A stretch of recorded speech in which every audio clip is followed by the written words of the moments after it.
केदारनाथ में बड़ा हादसा होने से टल गया है। शनिवार को क्रिस्टल कंपनी के खराब हेलीकॉप्टर को मी-17 से हैंग करके ले जाया जा रहा था। इसी दौरान खराब हेलीकॉप्टर नीचे गिर गया। दरअसल क्रिस्टल कंपनी का एक सिंगल या डबल इंजन हेलीकॉप्टर कुछ दिन पहले दुर्घटनाग्रस्त हो गया था। इसके बाद शनिवार को इसे रिपेयर करके मी-17 हेलीकॉप्टर से हैंग करके ले जाया जा रहा था। रास्ते में हैंगिंग चेन टूट गई और निर्जन जगह जाकर मी-17 हेलीकॉप्टर से छिटककर यह खराब हेलीकॉप्टर गिर गया। जिला पर्यटन अधिकारी राहुल चौबे ने बताया कि शनिवार को Mi-17 विमान की मदद से हेलीकॉप्टर को मरम्मत के लिए गौचर हवाई पट्टी पर ले जाने की योजना थी।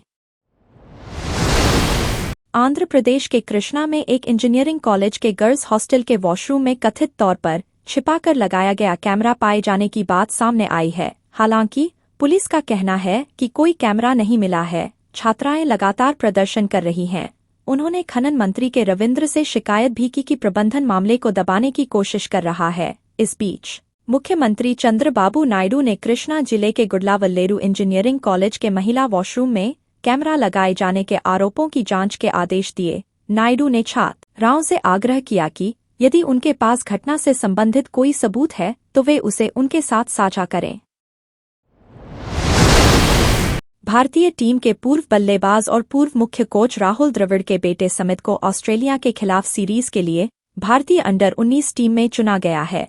समित को वनडे और 4 दिवसीय दोनों सीरीज के लिए टीम में जगह मिली है। इस सीरीज में 3 वनडे और 2 4 दिवसीय मैच खेले जाएंगे। वनडे टीम की अगुवाई मोहम्मद अमान करेंगे, जबकि 4 दिवसीय मैचों की कप्तानी सोहम पटवर्धन को सौंपी गई है। भारतीय क्रिकेट कंट्रोल बोर्ड (BCCI) ने इसके लिए टीम का ऐलान किया। 3 मैचों की वनडे सीरीज की शुरुआत 21 सितंबर से होगी, जिसके अगले 2 मुकाबले 23 और 26 सितंबर को खेले जाएंगे। बांग्लादेश नेशनलिस्ट पार्टी (BNP) के महासचिव मिर्जा फखरुल इस्लाम आलमगीर ने बांग्लादेश और भारत के बीच के रिश्तों को लेकर चिंता जताई। उन्होंने कहा कि पूर्व प्रधानमंत्री शेख हसीना का नई दिल्ली में लगातार रहना दोनों देशों के संबंधों को खराब कर सकता है। इसलिए भारत बांग्लादेश संबंधों में एक नया अध्याय शुरू करना जरूरी है, जिसकी शुरुआत हसीना के प्रत्यर्पण से होनी चाहिए।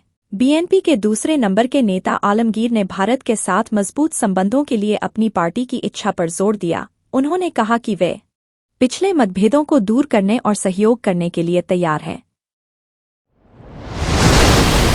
मध्य और निकटवर्ती उत्तर पश्चिम बंगाल की खाड़ी के ऊपर कम दबाव का क्षेत्र बना है। इसके असर प्रभाव से पश्चिम बंगाल, ओडिशा, तटीय आंध्र प्रदेश, तेलंगाना और छत्तीसगढ़ में अगले 3 दिन अत्यधिक वर्षा होने की संभावना है। मौसम विभाग ने अगले 7 दिन जिन राज्यों में अलग अलग स्थानों पर भारी बारिश को लेकर अलर्ट जारी किया है, उनमें गुजरात, छत्तीसगढ़, मध्य प्रदेश, गोवा, महाराष्ट्र, केरल, कर्नाटक, आंध्र प्रदेश, तेलंगाना और तमिलनाडु शामिल हैं। उत्तर प्रदेश, हरियाणा, चंडीगढ़, पंजाब, दिल्ली, राजस्थान और जम्मू कश्मीर भी इन राज्यों में हैं।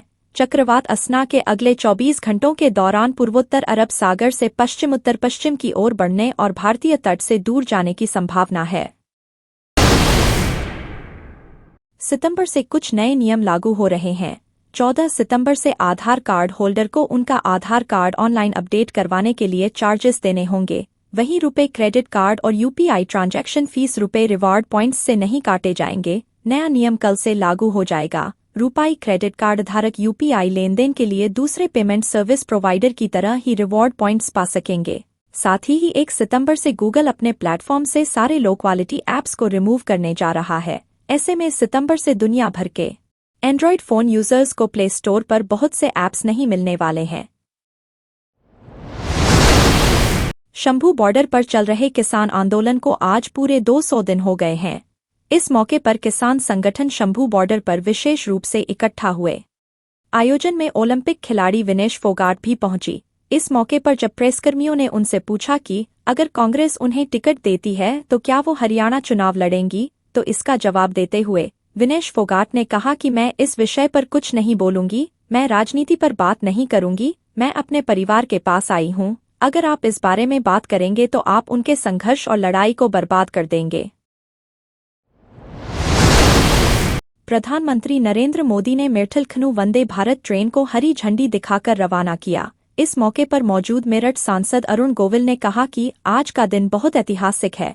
आज मेरठ को प्रधानमंत्री नरेंद्र मोदी और रेल मंत्री द्वारा इतना अच्छा तोहफा मिला है। प्रधानमंत्री मोदी ने वीडियो कॉन्फ्रेंसिंग के जरिए मेरठ लखनऊ, मदुरै बेंगलुरु और चेन्नई नागरकोइल वंदे भारत एक्सप्रेस ट्रेन को हरी झंडी दिखाई। अपने वर्चुअल संबोधन में पीएम मोदी ने कहा कि आज उत्तर से दक्षिण तक देश की विकास यात्रा में एक और अध्याय जुड़ रहा है। आज से मदुरै, बेंगलुरु, चेन्नई, नागरकोइल और मेरठ, लखनऊ के बीच वंदे भारत ट्रेनों की सेवा शुरू हो रही है।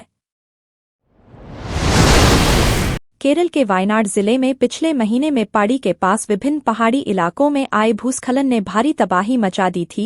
3 गांव पंचरीमट्टम, चुरालमाला और मुंडक्कई सबसे अधिक प्रभावित हुए हैं। इस प्राकृतिक आपदा के कारण 300 से अधिक लोगों की मौत हुई थी। अब बताया जा रहा कि पंचरीमट्टम के ठीक पास शनिवार को एक और भूस्खलन हुआ। वहीं राज्य सरकार के अधिकारियों को डर सता रहा है कि भूस्खलन प्रभावित कुछ इलाकों की भौगोलिक स्थिति को हुए बड़े नुकसान के बाद उन्हें स्थायी रूप से नो हैबिटेशन जोन यानी गैर बसावट क्षेत्र घोषित किया जा सकता है।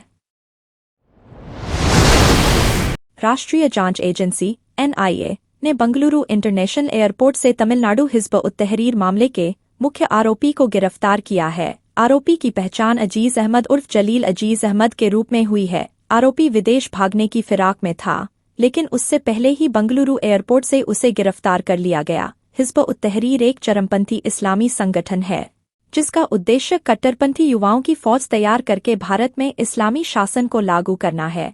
आरोपी अजीज अहमद पर आरोप है कि वह युवाओं को कट्टरपंथी बनाने और भारत में इस्लामी खिलाफत स्थापित करने की साजिश में शामिल है।